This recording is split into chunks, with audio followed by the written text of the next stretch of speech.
Ladies and gentlemen, good day and welcome to Astec LifeSciences Q1 FY22 earnings conference call hosted by Axis Capital. As a reminder, all participant lines will be in the listen-only mode. There will be an opportunity for you to ask questions after the presentation concludes. Should you need assistance during the conference call, please signal for an operator by pressing star then 0 on your touchtone phone. Please note that this conference is being recorded. I now hand the conference over to Mr. Ankur Periwal from Axis Capital. Thank you, and over to you, sir. Thank you, Zed. Good afternoon, everyone, and thank you for joining us on the earnings call of Astec LifeSciences for Q1 FY22. We have with us today Mr. Nadir Godrej, Chairman of Godrej Agrovet and Astec LifeSciences. From Godrej Agrovet, we have Mr. Balram S. Yadav, Managing Director, Mr. S. Varadaraj, Chief Financial Officer, and from Astec LifeSciences, we have with us Mr. Ashok Hiramat, Managing Director, and Mr. Arijit Mukherjee, Chief Operating Officer of the company. We would like to begin the call with brief opening remarks from the management, following which we will have the forum open for an interactive Q&A session.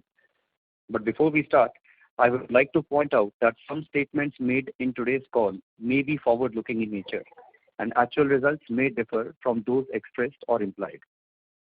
I would now like to invite Mr. Nadir Godrej for his initial remarks. Over to you, Mr. Godrej. Thank you.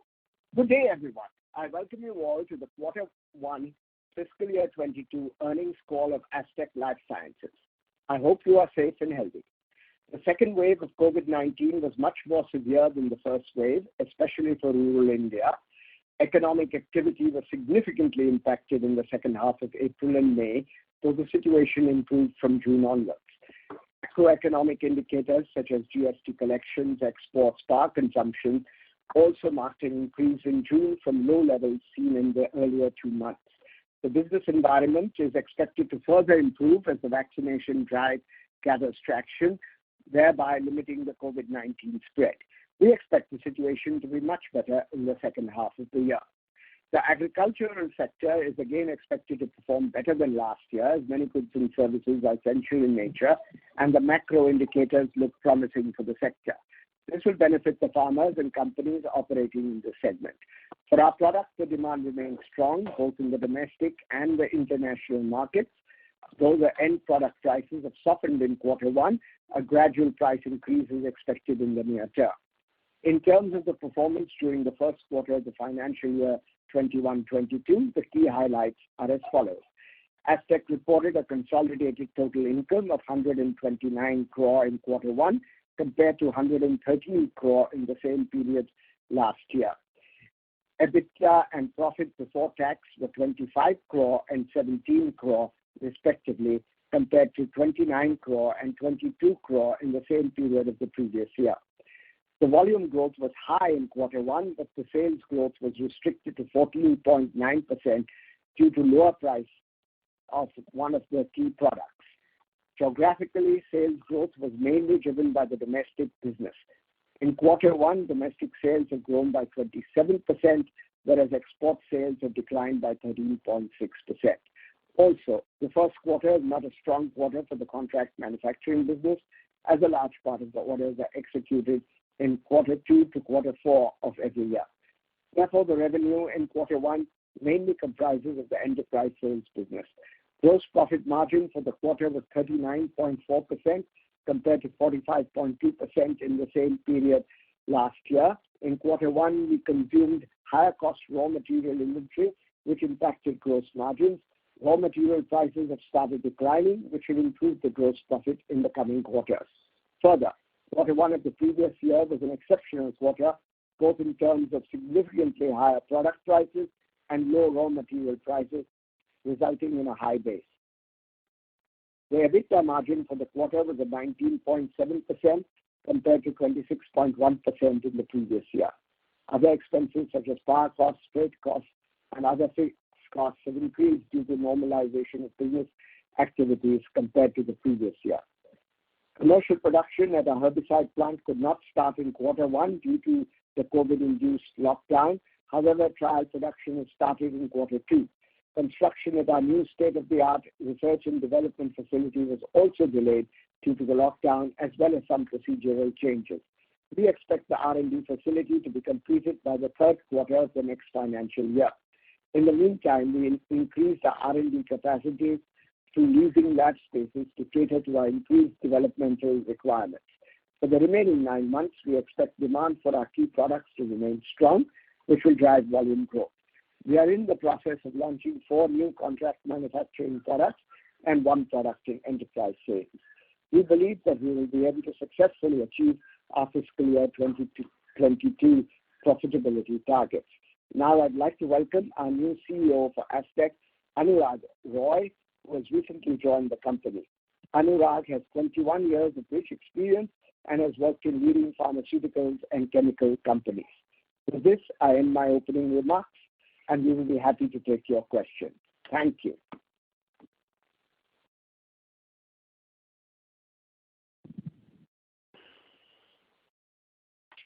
Mr. Roy? Yes. All right. So we open the floor for questions now.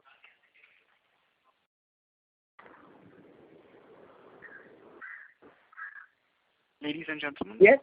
Yes. Okay, sir. We will now begin the question and answer session. Anyone who wishes to ask a question may press star and 1 on their touchtone telephone. If you wish to remove yourself from the question queue, you may press star and 2. Participants are requested to use handset while asking questions. Ladies and gentlemen, we will wait for a moment while the question queue assembles. To ask a question, please press star and 1.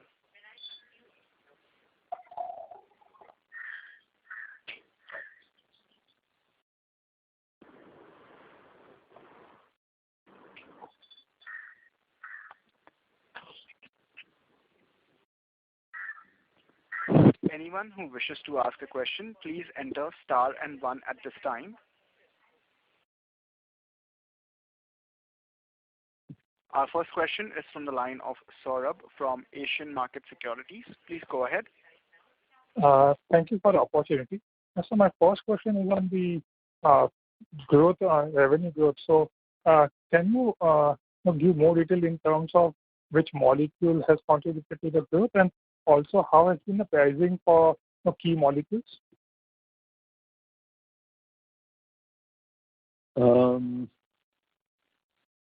We don't actually give out individual molecule names and prices that we do because that's frankly commercially classified information.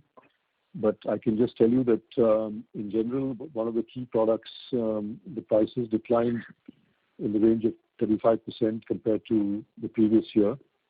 And that was because there was some production lines which were out of circulation in China because of COVID, came back online. And then suddenly there was a little bit of overcapacity in the market, and therefore the prices came down. Now that the supply-demand situation is more or less regularized, we expect the prices to kind of gradually recover. And at the same time, another molecule of ours, which is very key to us, the prices are very, very strong. There's a shortage in the market, and the prices are on a rising trend. When it comes to our CMO products, the price is predetermined with our customers, so there is no question of any ups and downs that they're determined before the year, and there's a cost-plus kind of a formula. So that's the way the pricing went. Okay. So just any color on whether the prices of fluoroconazole, like it has seen a good uptake. So can it be remain at this level for long, or again it will be for a particular phase, or what has led to this kind of strong uptake in the prices for fluoroconazole? Out of 4 producers in China, 3 have closed down for various reasons. There's only 1 producer left. Hence, there's a major shortage, and therefore we don't see that the situation will improve for the whole of the year. And therefore, as far as we are concerned, we've fully sold out, and the shortage will drive prices up further and further. That is the situation. Okay. So are our capacities fungible in terms of converting from some maybe from fluoroconazole to propiconazole manufacturing? Well, we have dedicated lines for propiconazole and dedicated lines for tebuconazole, so we don't interchange them. Having said that, we have ability to debottleneck our plants and get more output from each one of them, which is what we're trying to do. And since both the products have a good demand, we're not trying to kind of move production from one line to the other. Okay. And so in terms of the contract manufacturing, so last year it was impacted because of inventory level at the customer end. So how is the inventory situation right now, and how do we see the CMO business going ahead? That problem in one of our key products, the inventory problem continues. It will continue for another year. So any growth that is coming out of our CMO business is coming out of new products that we are developing and introducing. This year we expect the CMO business to grow by about 7-8% compared to the previous year. Okay. And this is excluding the contribution from the new herbicide plant, right? No, this includes all our new contribution from new herbicide plant. All CMO, when you ask, all CMO will grow by about that level in this year. And that, of course, we expect the growth to accelerate in the coming years, which is why we've been saying that the portion of CMO to total sales will improve in the coming years. This year we see a moderate growth of about 7-8%, but then that product where we talked about the high inventory comes back into the system, and the demand for that comes, and some new projects come in, then the CMO business growth will be accelerated further. Okay. And if you can comment in terms of the growth expectation in enterprise business? Sorry, what's the question? What kind of growth you're expecting in the enterprise business, at least on a volume terms? Well, volume terms we're expecting, Arijit, what is the volume term increase that we're expecting this year? Volume should grow anywhere between 20 to 34% for enterprise businesses. Year-on-year volumes. Okay. Yeah. Thank you. Thank you for. Thank you very much. The next question is from the line of Viraj from Securities Investment Management. Please go ahead. Yeah, hi. Thanks for the opportunity. I just had a couple of questions. First is on the triazole, market which we cater to. If you look at the global size, it's around $3 billion, and our share is like less than 5%. So one of the key differentiations we always talk about is having a higher purity levels, which is offered by Astec and it's not matched by many players globally, which also drives a better position on the cost wise. So despite such a healthy, competitive position in the global space, we're still not able to make a sizable dent. So, any perspective you can share? Why is that? Well, actually, when you look at the $3.3 billion market, it is distributed over a whole range of triazole fungicides, right? And we make about 6 or 7 of them. At the moment, our major revenues come from about 3 or 4 triazole fungicides. The whole point is that we are going to be introducing 3 major new triazole fungicides in the next few years. And those will obviously increase our market share, contribute very much to increasing our market share. The other thing is that China is also there. They take a significant part of the market. So it's a question of getting the market share from them, because in the generic space, you are getting market share due to a competitive position, and over time it will increase. So three molecules which we are looking to cater to, what kind of a addressable opportunity, market opportunity, those account for, when we say this $3 billion? Of the triazole fungicide market, these three will account for about between them of the total triazole fungicide market, almost 45% of the total triazole fungicide market is these three products. Okay. So these three products, do we still have any avenues to increase the share, or what kind of just to add to that, what kind of a demand supply trends we are seeing broadly? Are we seeing any major capacity expansions or any indication you can share? Yeah, obviously the shift from China is one factor. There is a shift from the originator also. They reduce their own production because they want to bring in their new molecules into their plants, and they don't invest in new capital expenditure. So the only way to bring in a new molecule is to move an old product out and bring the new one in. So there is the opportunity. We are already seeing that the innovators are coming to us and saying, "We make this for us," and that's a significant uptick. There's a factor of the market share moving from China to India. So that is how the growth is happening with the existing molecules. And then obviously the growth in introducing new molecules is very obvious. Okay. Just to add to this, for existing molecules. Sorry to interrupt, Viraj, but may we please request you to return to the queue for your follow-up questions as we have several participants in queue. Thank you. Ladies and gentlemen, in order to ensure that the management is able to address queries from all the participants, please restrict your questions to 2 per participant.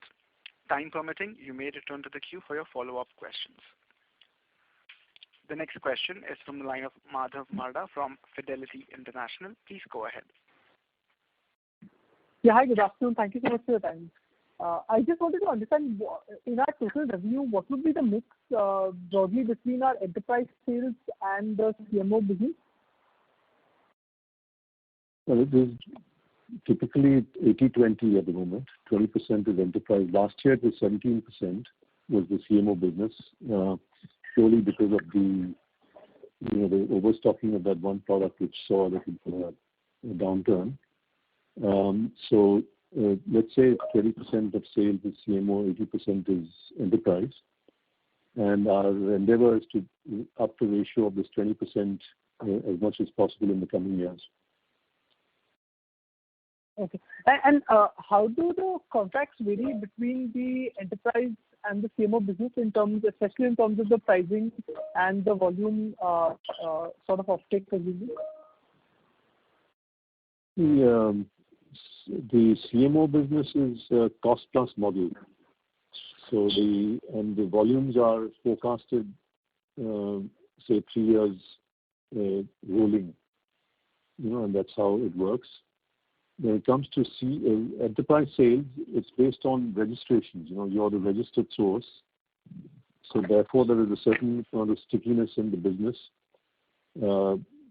Customers are obliged to buy from their registered sources. At the beginning of the year, we tend to agree on an indicative price, but in certain situations where the market is changing very frequently, we do it on a quarterly basis. But we usually have a fairly good idea about what the annual offtake of these people is. Okay, good. Mm-hmm. And in our total revenue, what would be the share of the top, let's say, top 5 molecules contribution to the overall revenue for Astec currently? I don't know that number. Arijit, do you know that number? Well, we work it out. Don't have a ready number, so I can just share the details later. Just be in touch with our people. We'll cancel it out with you. Sure. Yeah. And the last question from my side would be on our pipeline, the new product or the new molecule pipeline that we have. Could you help us with how many new launches are we expecting in the next couple of years, and are they all in the triazole side, or are we entering into any new chemistries as well? Thank you. On CMO, we are putting in four new products this year. which are not triazole fungicides. They are non-triazole fungicides. Some are herbicides, some are herbicide intermediates. So they are in a very wide range of chemistries. The enterprise sales molecule that we're introducing this year is a triazole fungicide. Got it. Okay. Thank you, Steve. Thank you. Next question is from the line of Alisha Mahavla from Envision Capital. Please go ahead. Hi, sir. Good afternoon, and thank you for taking my question. So firstly, what is your current capacity utilization? I see we have different lines of production. Therefore, to give you a capacity utilization as a broad-based thing is difficult to tell. Some lines of production are working at 90%. As I said, the one which is very short, the Chinese producers have gone out of production. That line is running at 90%. There are other lines where there is scope for upping the capacity utilization, where there are multi-purpose plants.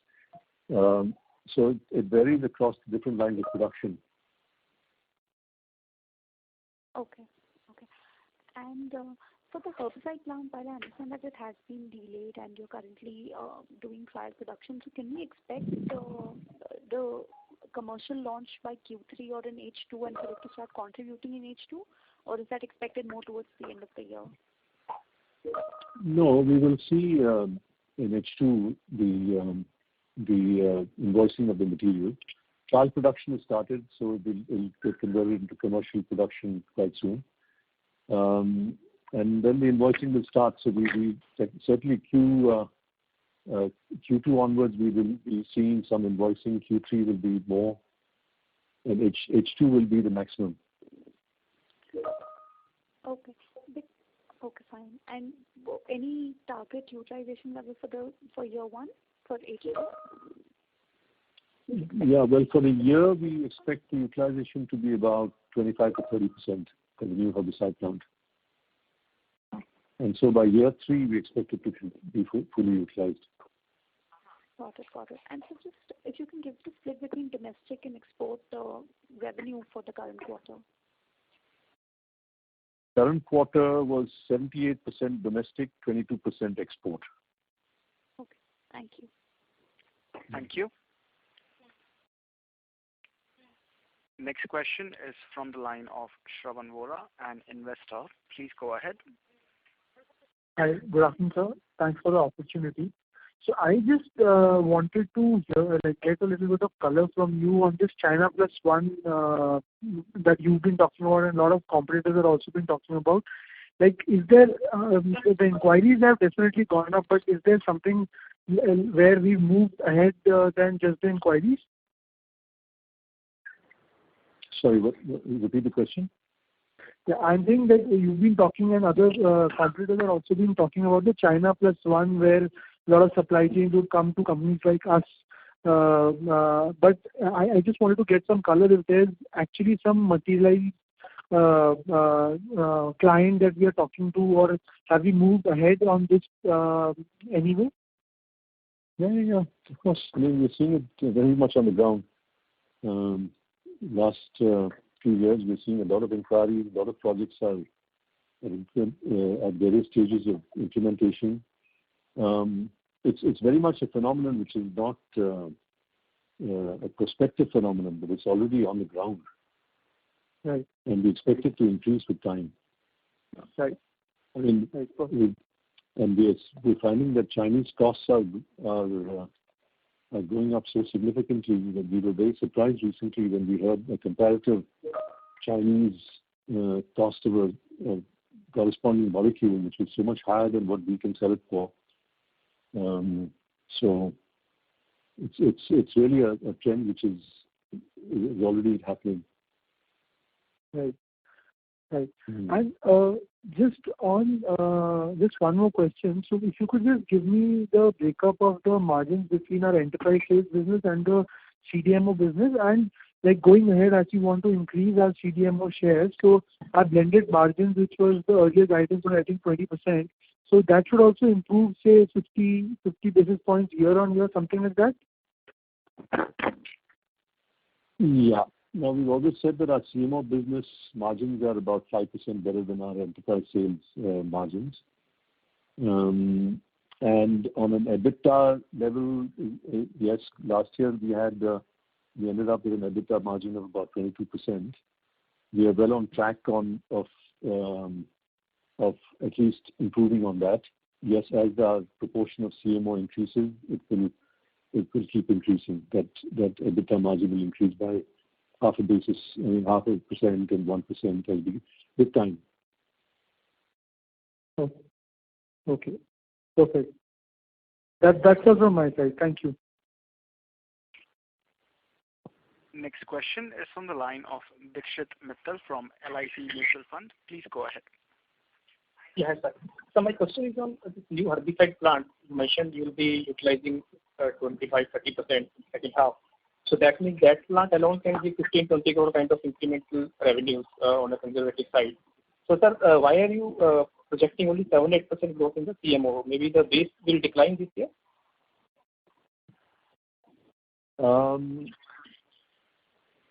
No.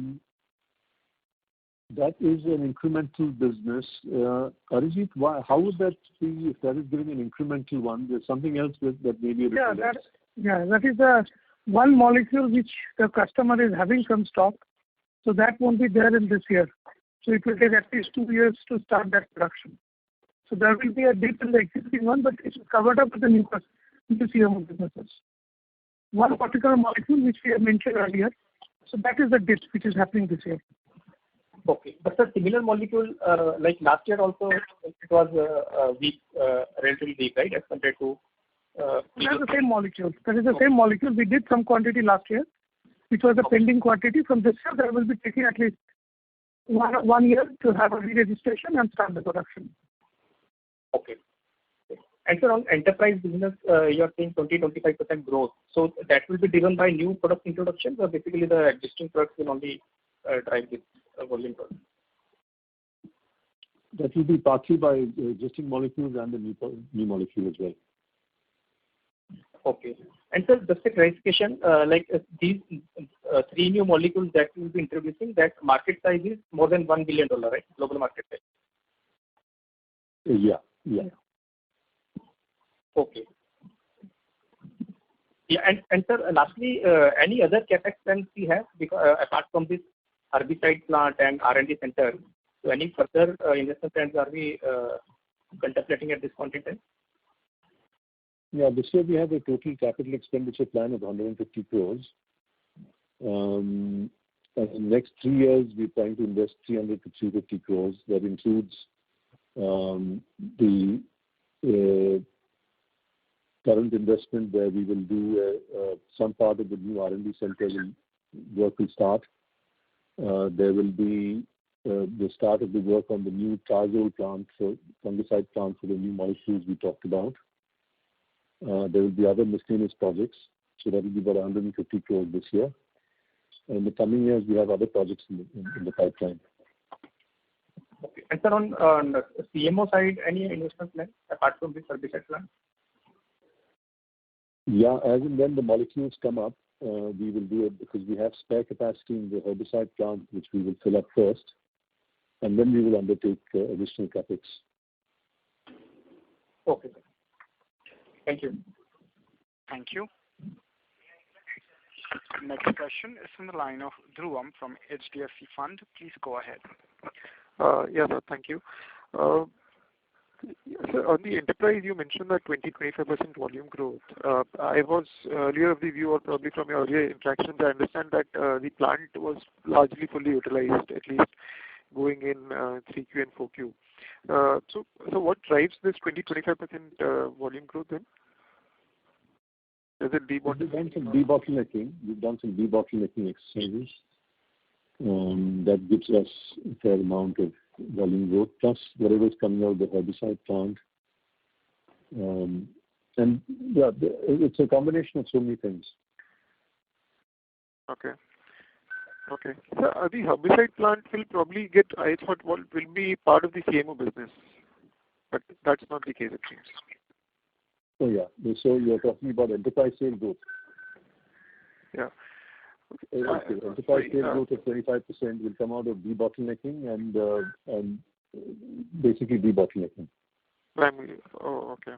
Okay. Hmm. And without any significant investment that would be required. CapEx. Yeah, not much CapEx, no. Okay. And so what is the kind of growth that we can further add to this capacities, say, after this 20-25%? What kind of debottlenecking further that can be done, or it's a gradual process? You can keep adding a lot of capacity over a period of time. Yeah, it's a very dynamic process in a chemical plant. When you have multi-purpose plants, you can find ways and means of utilizing the idle capacities wherever they are. And of course, when the new plant comes, then there'll be that will not run at full capacity from day one.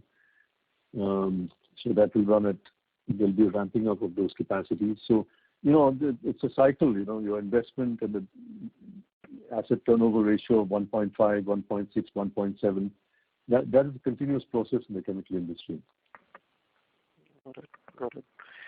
And the second question was related to the three products that you mentioned in the triazole category. So is the capex for that already started, and how long would be the capex duration? I believe that these three products would be coming, if I'm not wrong, would be coming in the new plant that you mentioned. And any sense on the registrations? Have you already started with the registrations? Some further color on that, please. Yeah.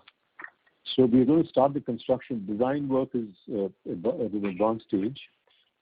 The construction work will start after the monsoons. So maybe we typically take about a year to do our complete project. In the meantime, the registration activities have started. Yes, we have submitted the data to our regulatory authorities, and the applications have been put into the various regulatory bodies.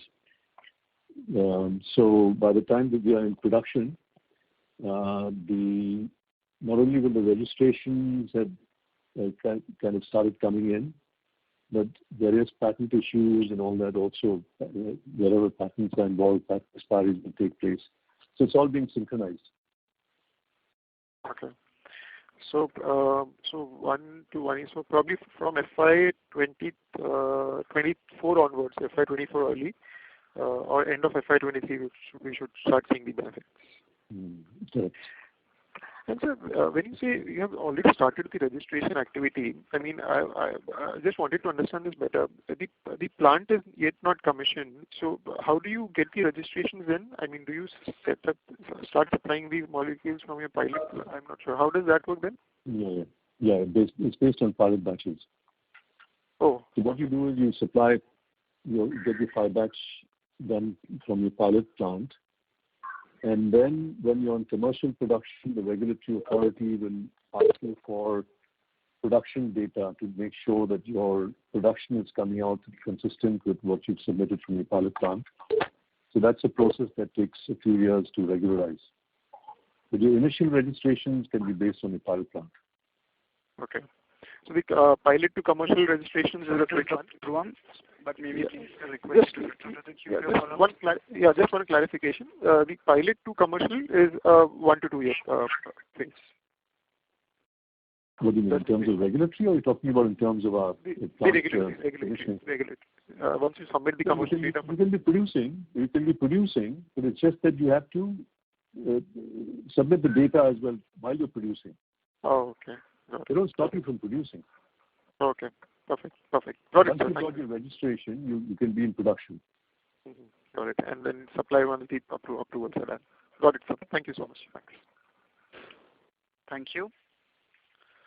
A reminder to the participants, please restrict your questions to 2 per participant. You may return the queue for the follow-up questions. Our next question is from Dhaval Shah from Girik Capital. Please go ahead. Hello. Yes, sir. So just want some clarification on this CSM and enterprise growth. So we roughly do 6-7% growth this year in CSM.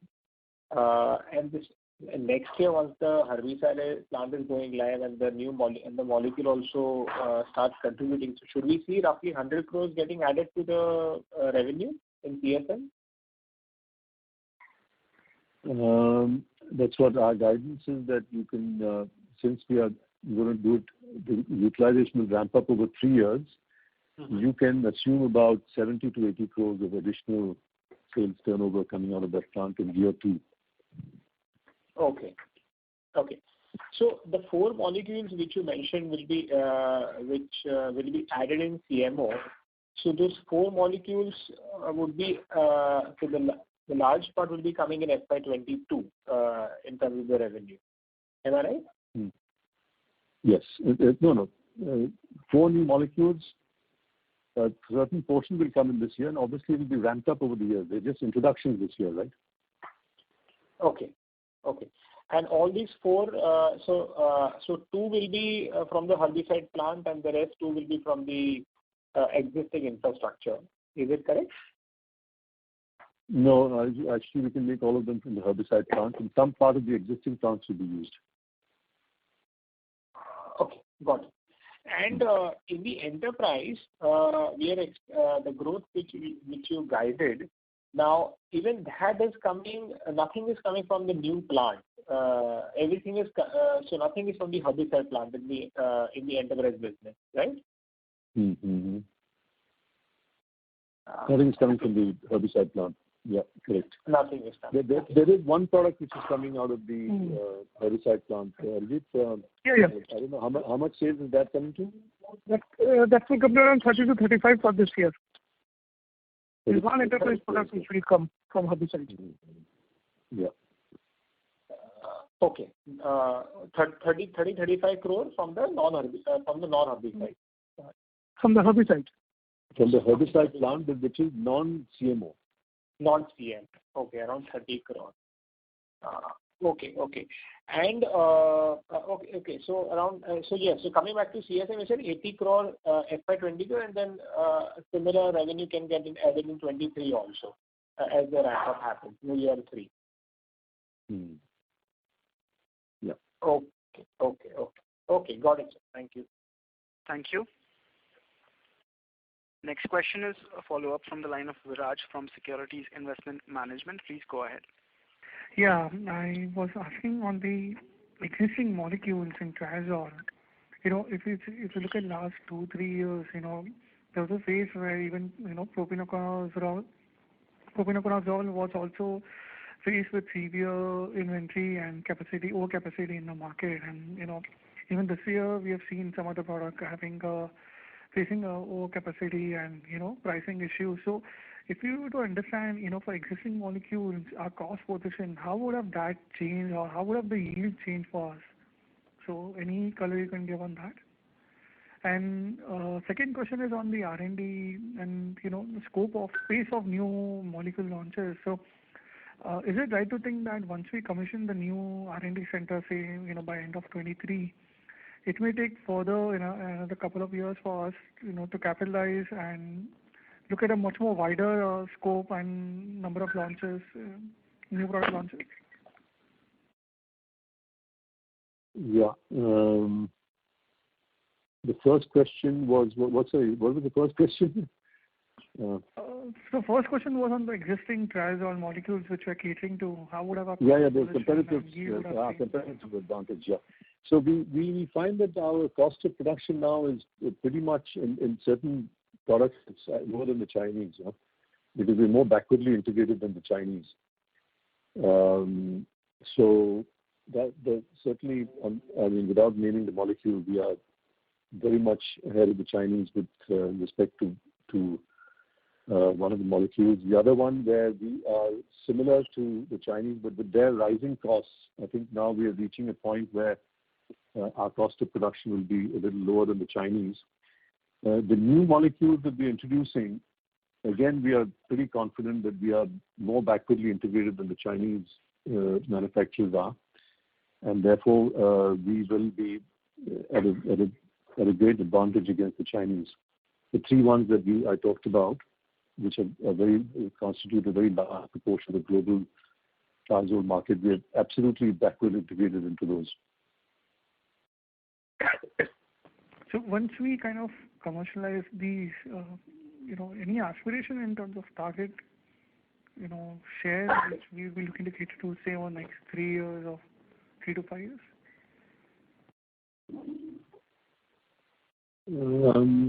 I don't think we have an aspiration of market share, but I think we want to grow the business at a healthy pace. I think it's very difficult to tell because new opportunities keep coming up and we're forging new partnerships all the time, which give us ability to get more and more market share. One of them is to really collaborate with the innovator, and we're working on that. But in terms of a market share, Arijit, would you have a view on that? It is difficult to say market share because the present trials which we are doing, our market share will be as low as 5 to as high as 8%. So we are still in a single-digit market share, right? But more than the market share, I think it will be more in terms of which are the markets we are targeting. That will be more important than looking into the overall market share. Because the production varies, it is so diverse, and there is a cyclical nature of all of this product demand. It is very difficult to pinpoint and say whether the market size, what we capture or what we target at.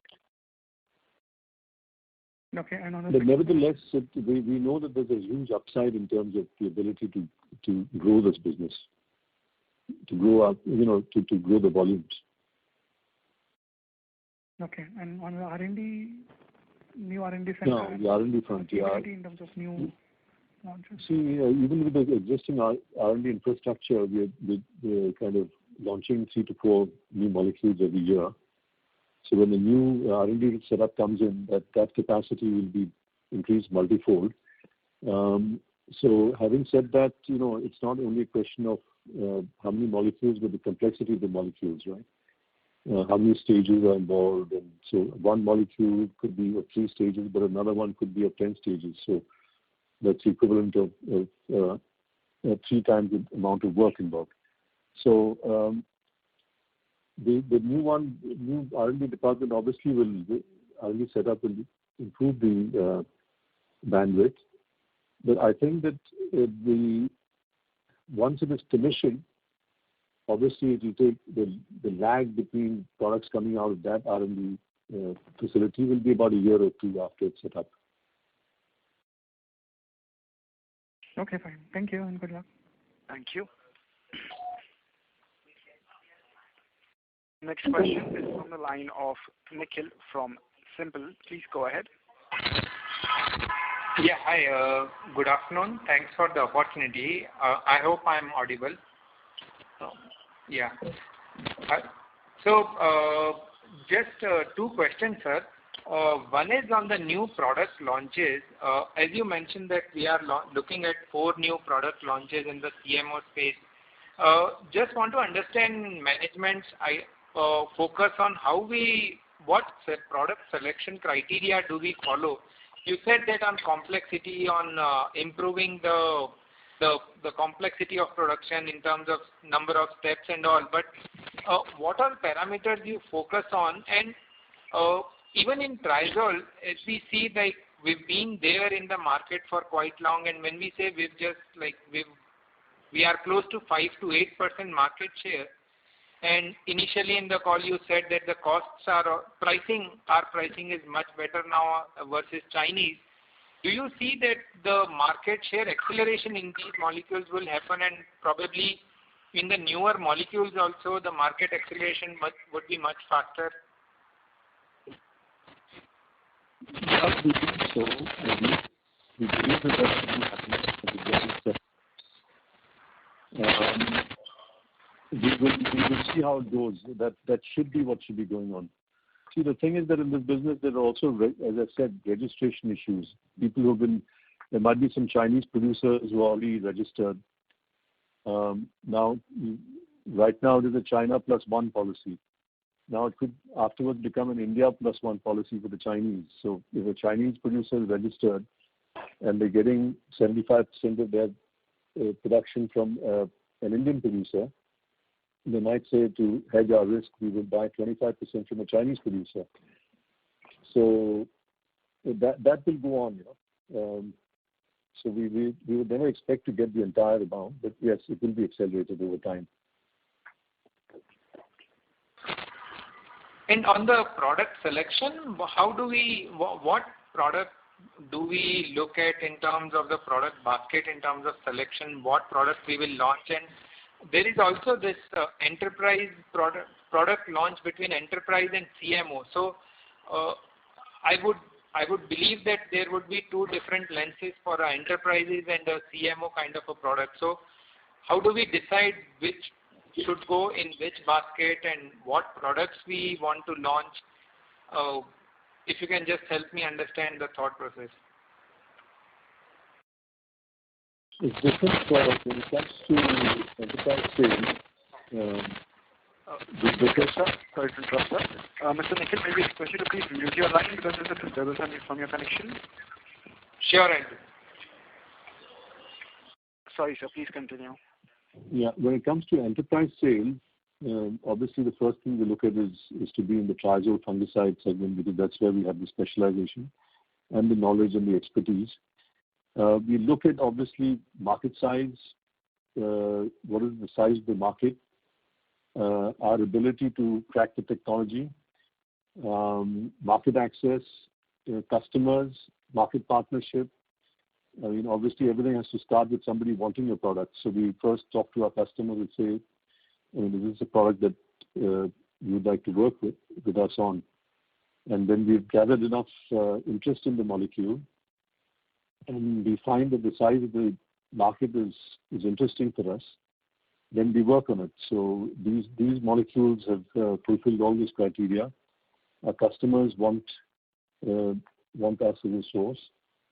They're very large volume markets, diversified markets in South America. They're used in major crops and very critical for fungal control. So we look at all these dimensions, our ability to be competitive. Once we're convinced about all these things, then we start developing it. And in general, we found that it has worked for us. When it comes to CMO, then it's a matter of pitching ourselves. Like the customers know what kind of technologies we're capable of. They have a history with us in many cases. They know what we've been delivering in the past, what kind of things we practice. So based on their understanding of what we can, what our strengths are, they come to us with proposals on molecules that they'd like us to produce. And then we take it up from there and we develop it and then the project goes to commercialization. Okay, just one last thing. On the three triazole molecules, you said on the global level our market share is 5 to 8%. But for our customers, what would be our share? And generally, would there be 2 to 3 suppliers for each molecule for a innovator or for a branded player? Yes, there will be 2 to 3. There will be 2 to 3. Historically, what happened is that these are molecules which were registered in the days before China costs went up and when China was in a very dominant position, right? So they've already established a couple of sources in China. And then India came along as a powerhouse in agrochemicals. Of course, in one of the molecules, a couple of molecules we've gotten early on. But the view in those days was India would be the second source, right? Now that is changing to India being the first source and China being the second source in the new molecules. So yes, the answer to your question is there would typically be 2 to 3 suppliers for each of these guys. But based on your competitiveness and your kind of relationship, your delivery performance, your quality, that market share will change. So that's why more and more, because we are very good on delivery, performance, and quality, we are getting more and more market share. Just one last thing. Sorry to interrupt, Mr. Nikhil, but maybe please request you to return. Sure, I'll come back. Thank you. Next question is from the line of Amar More from AlfAccurate. Please go ahead. Hello. Am I audible to you, sir? Yeah. Yes. Sir, I have a question on, or rather a clarification on the new product pipeline. So you said that 4 new molecules, 2 in CMO and 2 in enterprise, that will be produced from the new herbicide plant, right? No, I said 4 new CMO products, 1 enterprise sale product. Okay, but the enterprise sale product will be made in the other plants. And the 4 CMO products will be made in the herbicide plant. So because last call, if I remember, sir, we had talked that 4 new molecules, 2 CMO and 2 enterprise products, which were likely to produce from the new herbicide plant. And now, followed by that, we are saying 3 new molecules in triazole fungicide, where the market size is around 1 billion plus, that we will be introducing with a new capex. And followed by that, again, we are saying that 4 new molecules in the CMO, right? So basically, 4 plus 3 plus 4. No. See, we had those 2 which we had already got the commitments for. 2 more we got commitments for now in this quarter. So those we'll have to produce now. So that 2 goes to 4. Okay. Right. The 1 enterprise molecule, in any case, we have in the pipeline. Okay. The 3 molecules are going to come on stream the following year because it's going to take us a year to build the plant, right? We don't start the construction in Q2 of this year. Correct. So that's going to be in the next year. So basically total 7 products. Is that my understanding correct? Total new 7 products. 4 already coming. No, I'll just clarify. The molecule, which one of the enterprise sales molecules will be introducing this year, will also be part of the new plant because we'll be producing in our existing plant where the capacity will be relatively limited. Okay. When the new plant comes up, that molecule will be produced at a much larger scale. So that will be overlapping with interchangeable with that one. Okay. And sir, this new triazole fungicide where the plant is going to come next year, and let's say, as you said, that $1 billion kind of opportunity, so around about 30% would be these 3 products. So addressable size will be something around 3,000 crores. So what would be targeting? We will be targeting, let's say, 10% market share in that. So in that context, the capex would be something around 150 to 170 crores, even for these 3 new molecules? Yeah, it's greater than 100 crores. Okay. We are finalizing the exact project cost, but our initial estimate says it's more than 100 crores. Okay. Thanks, sir. Thanks a lot. Thanks for the clarification. Thank you. The next question is a follow-up from the line of Dhruvam from HDFC Fund. Please go ahead. Yeah, sir. Sir, actually, again, some clarification. So, the CMO plant, the capex that we have done is about 100 to 110 crores, and the asset turn that we had earlier probably mentioned was about 1.8 to 2x. Now, this capex is split into 2, which is the CMO and the herbicide plant, and the herbicide plant probably goes in the enterprise business. So when you talk about the 20-25% growth in the enterprise business, that includes the herbicide portion of the CMO project, and the CMO part is the growth that you have guided is 6 to 7%. Is that broad context right? Yeah. Okay. So when you say herbicide plant, it is a plant which can produce herbicide, therefore it can't produce fungicides. So in that plant, we can produce a CMO product or we can produce a non-CMO product. It should be compatible with herbicides. Right. And so, is there a broader target? How much of this is of the CMO project? How much will be in the CMO category and how much will be in the enterprise category? Or you can shift it whenever you get a contract and it comes. Yeah, we can shift it. Yeah, we can shift it. Yeah. Yes. Perfect. This clarifies. Thank you so much. Thank you very much.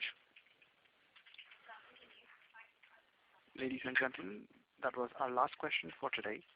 I now hand the conference over to the management for closing comments. Over to you. Thank you. I hope we have been able to answer all your questions. If you have any further questions or would like to know more about the company, we would be happy to be of assistance. Stay safe and stay healthy. Thank you once again for taking the time to join us on this call. Thank you very much, sir. Ladies and gentlemen, on behalf of Axis Capital, that concludes today's conference. Thank you all for joining us, and you may now disconnect your lines.